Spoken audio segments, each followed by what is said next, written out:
The following week, Adrian found himself walking the same narrow street that led to the café. The rain had cleared, but the air still carried that damp freshness which only London could hold after a storm.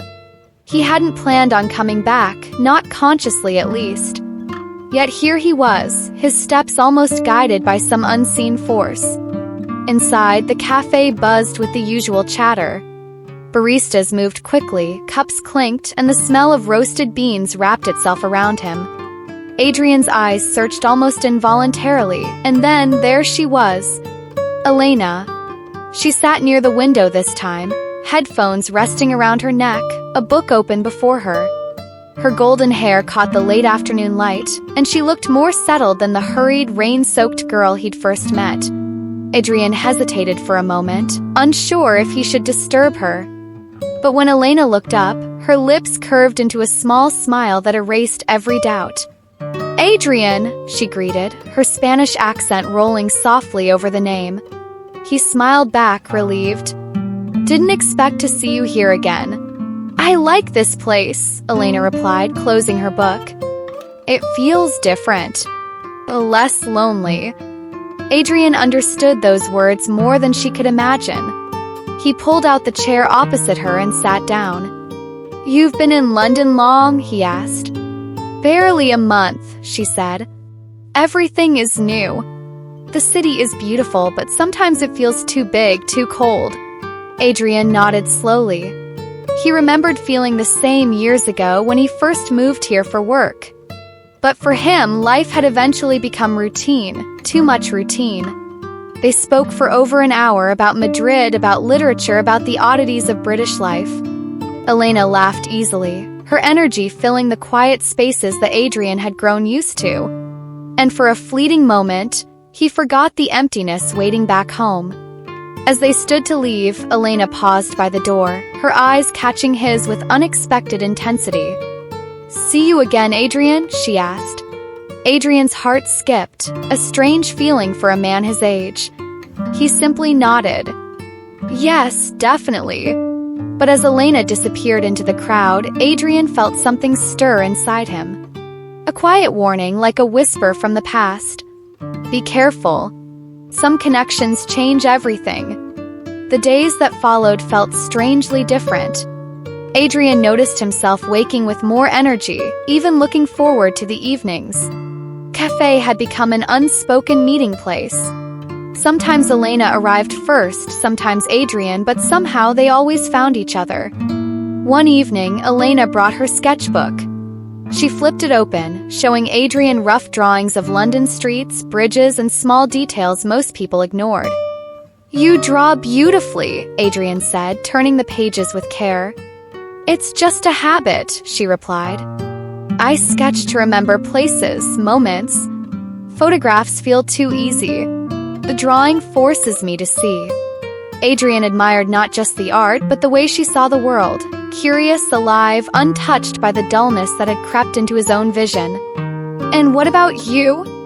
Elena asked. "What do you do when you're not drinking coffee here?" Adrian chuckled lightly. "I work in finance. The numbers, reports, meetings, nothing worth sketching, I'm afraid." Elena tilted her head, studying him. "But there's more to you than that. I can see it in your eyes." Her words unsettled him. For years, Adrian had been just another man in a suit, another commuter on the train, another widower keeping his grief tucked away. And here was this young woman, seeing something in him he had long forgotten existed. When they parted that night, Adrian lingered in the street longer than usual. He realized he hadn't told Elena the most important detail of his life, about his late wife.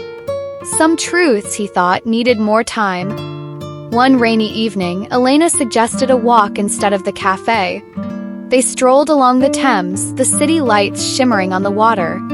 Elena spoke of Madrid, of the small apartment she missed, of her parents who worried about her living alone in London. Adrian listened, but the more she spoke, the more he felt the pull of his own silence.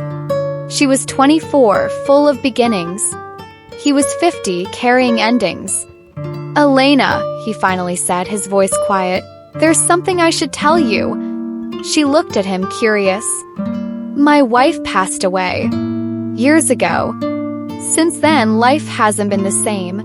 For a moment, neither spoke. The sound of rain against the river filled the silence. Then Elena reached out and touched his arm gently. I'm sorry, she said softly. That must have been hard. Adrian nodded, swallowing the weight of memories. He hadn't spoken of it in a long time. Yet telling Elena didn't feel heavy, it felt necessary.